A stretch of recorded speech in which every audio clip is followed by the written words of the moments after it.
नमस्कार दोस्तों, BEd first paper के अंतर्गत वर्तमान शिक्षा पर प्रकृतिवाद का प्रभाव को देखेंगे। प्रकृतिवाद ने शिक्षा के विभिन्न पक्षों को प्रभावित किया है।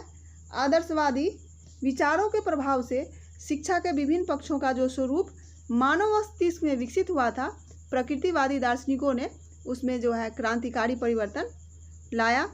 प्रारंभ में गुरु केंद्रित और पुस्तक केंद्रित शिक्षा हुआ करता था, लेकिन प्रकृतिवाद ने इसको तोड़ा और बालक को प्राथमिकता देकर शिक्षा को बाल केंद्रित बनाया।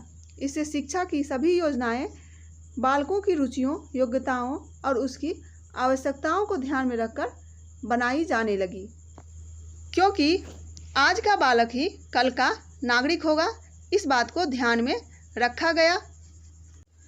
पहले बालकों को इस तरह की शिक्षा दिया जाता था जैसे कि प्रौढ़ व्यक्तियों को दिया जाता हो, लेकिन प्रकृतिवादियों ने इसका विरोध किया और बालक को उसके प्रकृति के अनुसार शिक्षा देने का विचार किया। बालकों का अध्ययन करके उसकी रुचियों, क्षमताओं और कुशलताओं को जो है ज्ञान करके उनके व्यक्तिगत भेदों को ध्यान में रखा। शिक्षा के पर्यावरण को प्राकृतिक स्वरूप प्रदान करने पर विचार किया गया।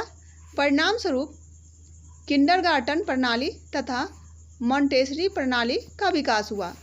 विद्यालयों में प्राकृतिक पर्यावरण के निर्माण के लिए विभिन्न प्रकार के पौधों, फूलों तथा क्यारियों को विकसित कराया गया। बालकों की खेल प्रवृत्ति को ध्यान में रखते हुए हरे भरे खेल के मैदान तथा खेल निरीक्षण शिक्षण विधि का भी विकास हुआ। वर्तमान में जो है मॉन्टेसरी तथा किंडरगार्टन प्रणाली का विकास है। शिक्षा में खेल विधि का प्रयोग, शिक्षा को जीवन से संबंधित करने का प्रयास, अन्वेषण विधि का प्रयोग आदि प्रकृतिवाद विचारधारा को शिक्षा में बढ़ता हुआ प्रभाव ही है।